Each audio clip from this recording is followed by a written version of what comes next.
So the opposite coloured event has now been officially announced. Kind of. It's going to be the 13th of December, and we can assume that it's going to be the version that was released for the Japanese server. So that's the version that I'm going to be talking about. That version of the event was significantly nerfed compared to what was released on the Chinese server. They actually admitted they messed up when they released it on the Chinese server, and they made it a little bit too hard. So yeah, they had to rebalance it and things. So hopefully it's going to be that one. So that means that map A1 will be level 20. So that'd be nice, and B4 will be level 50. So that would be kind of a lot easier and in line with a lot of events that have been released so far. And for hard mode, C1 will be level 50 and D4 will be level 80.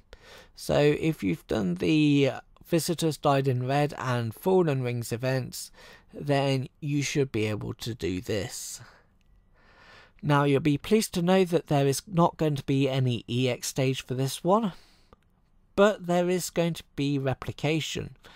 And yeah, if you've never heard of that before, don't worry, it is actually a new thing for this event. Replication is basically manual PvP. The way it's going to function is that you get to choose 8 ships for your vanguard and 7 ships for your main fleet. And if you've got any friends on your friend list, then you get to choose their flagship to go into your main fleet as well. And the reason you have such a wide selection of ships is that once you've gone onto the world, you will basically be facing off against 10 other, well, PvP fleets, other player PvP fleets, that will get progressively harder.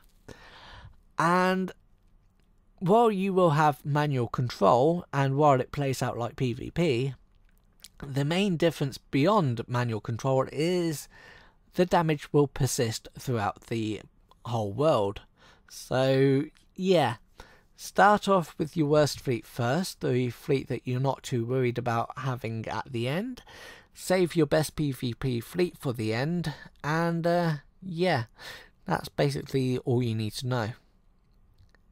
It's a good way of collecting points because that's the new event currency for this one. It's points, because this was the very first major event for the Chinese server, and it's highly unoriginal way of calling the event currency.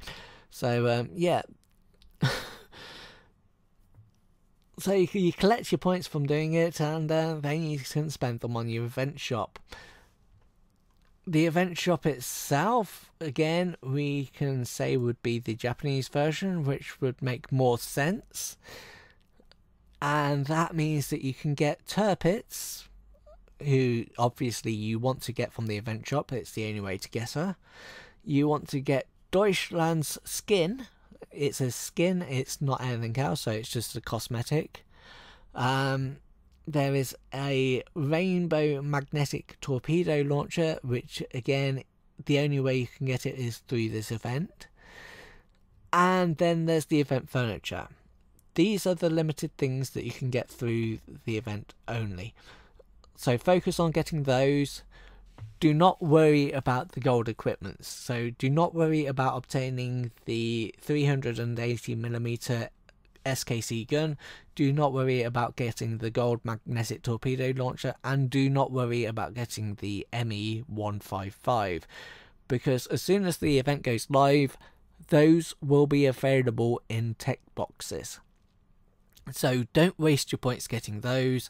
Save your points for the stuff that is limited to the event only, because you will get those items through other means later on anyway. So yeah, and to be honest, those equipments are generally situational anyway. The 380mm SKC gun is a decent battleship gun. It's fairly good. The only issue with it is that it's armor piercing, which means that it's good against heavy and medium armor. So if you're taking out battleships or heavy cruisers, then this gun is good for that. But if you're trying to take out light cruisers or destroyers, then you're going to be doing hardly any damage at all. So in most cases you will be using an HE gun, but against specific bosses, then sure, you will probably want to use this on your boss fleet. But for most part, you will use an HE gun, and a lot of people just can't be bothered to switch guns anyway. So for a lot of people, it just sits in the inventory.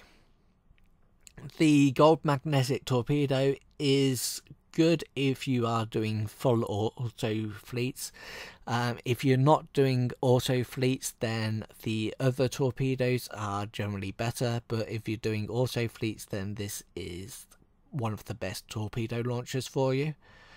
And the ME-155 is a really good fighter. It's got some of the best anti-aircraft stats in the game, but it has zero offensive capabilities. It has no bombs or anything like that. So yeah, it's great in terms of defensive capabilities. It's very fast launching, but you are not going to be able to do any damage at all to any of the enemy ships because it's got no offensive capabilities. So it's great for shooting down enemy planes. It's not so great for doing any damage to enemy ships.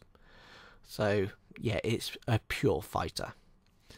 So as said, you can obtain them all from tech boxes. They're all fairly situational, and yeah, they are all pretty good. And to be honest, you can get the 380mm SKC gun from as a clearing reward. You can get the quad homing torpedo as a clearing reward. The only one that isn't a clearing reward is the ME-155, but as said, it's more of a situational thing. And while it's really good to have it on Graf Zeppelin, you know, you don't need to break your back to get it, because you will get one from a tech box anyway at some point in time. So yeah.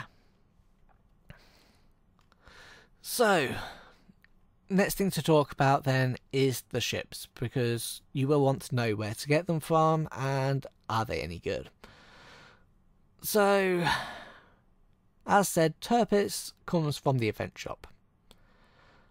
Graf Zeppelin, Z46 and Admiral Hipper all come from construction. Graf Zeppelin is construction only, but Z46 and Admiral Hipper are available as drops. Scharnhorst is a clear reward, so if you've cleared B4 or D4, you will get her as a clearing reward. So yeah, do normal votes first, and once you've cleared B4 you will get Scharnhorst. So that's fairly straightforward, you don't need to worry about it, but she also comes as a drop. And then Deutschland, Gneisenau, Z19, Z20 and Z21, those are all drops. So yeah, that's something you want to keep in mind, and that's where things get a little bit more challenging. So let's talk about where they actually come from. Now, I suppose we probably want to be talking about Z46 and Admiral Hipper first. Even though they come from construction, Z46 does drop from B4 and D4 from the boss, and Admiral Hipper, again, she comes from construction, but she drops from A4, C4 and D1. And Scharnhorst, as said, Scharnhorst is the clear reward, but she has as well comes as a drop, so she's B3, D2, D3 and D4. Now the Z-class destroyers, so Z19, Z20 and Z21, they come from all the maps. So really, those ships just were not really worth kind of like remembering where they come from, because you can get them from different means. And the destroyers themselves, they come from everywhere. But Z46, easier to get her from construction. Hipper, easy to get her from construction. And Scharnhorst is easy to get from a clearing reward. The ones that you really want to remember where to get them from is Deutschland and Gneisenau. Deutschland comes from B1, B4, C4, D1 and D4. Gneisenau comes from B2, D2, D3 and D4. So if you're paying attention, you will notice that the single overlap there is D4. And as that has the most points anyway, that means really you want to be grinding D4 for the best chance to get Deutschland and Gneisenau and getting the maximum amount of points from the event. So yeah. Now obviously to some people farming D4 doesn't sound like a lot of fun, and so they may decide to skip out on these ships. To that I say you absolutely do want to obtain these ships. If you have any designs on obtaining Rune later on, then you want to obtain Deutschland, as she will make obtaining Rune a lot easier. She has the highest firepower amongst all the heavy cruisers, and while stats alone hardly mean anything, she's got a skill that is getting her more damage against light cruisers and destroyers. She's got medium armor and a decent amount of health, so she's gonna do you really well if you've got yourself a cruiser fleet. So pair her with Leipzig and Prince Eugen, and yeah, she's gonna just make farming that experience for Rune a lot easier, as well as helping do the count towards obtaining the requirements to unlock the ability to go for Rune in the first place. As for Gneisenau, well, she's a battle cruiser. There's not that many battle cruisers in the game, and while Hood is absolutely overpowered and is still going to be the best battle cruiser in the game, Scharnhorst and Gneisenau are really good alternatives and really good backup battle cruisers.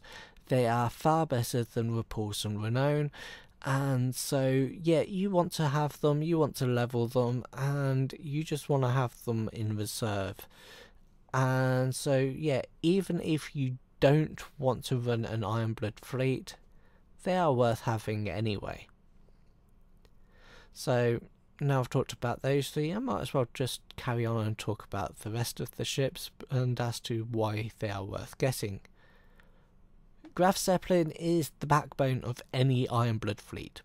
She's got her defensive skill, which means that, you know, any Ironblood ship in the fleet is going to be taking less damage. So yeah, you absolutely want that. Her offensive skill is not really worth talking about. I mean, it just means that when she's got German planes on her, she's going to be getting more efficiency from them.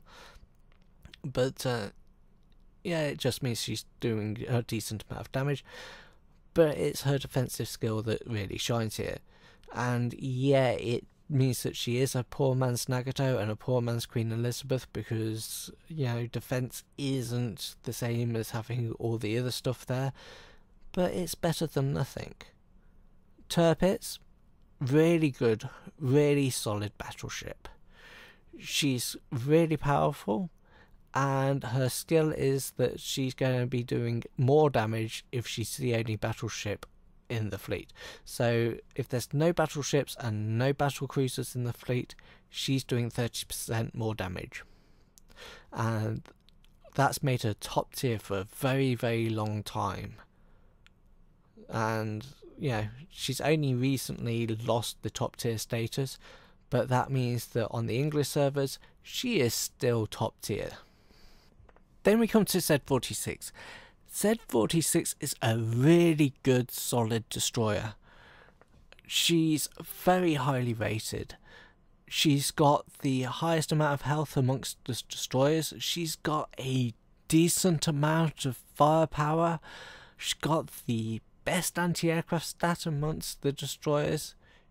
She's got a decent amount of torpedoes. Her evasion is shockingly bad. I mean, she's Ironblood, so what do you expect? I mean, amongst the Ironblood ships, it's fair. It's slightly above average. But, you know, amongst all destroyers, it's kind of low. But if you pair her with Z1, then, you know, that's going to improve things. But, you know, she is a really, really good destroyer.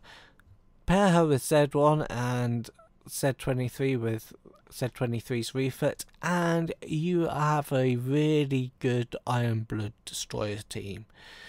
I mean, even if you're not going to pair her with those, she is a really good solid destroyer on her own. So yeah, she is well worth it. And then we've got Admiral Hipper. She's kind of average, I'd say. She's a defensive tanking heavy cruiser, so yeah, she's not as good as Prince Eugen. She's got 2 defensive skills. The first one is the standard rotating shields, but this time she's got 2 shields instead of 3. And the other one is an 8% chance to cut any of the damage that she takes by 50%. So yeah. So on paper she looks good, and she's going to cost a little less oil than Prince Eugen. But the reality is, because she doesn't have as much health as Eugen, but she does have a little bit more firepower and stuff, she's really not as good as a tank as Prince Eugen. She's just not as good. She's fine, she's viable, you can use her. She's just average.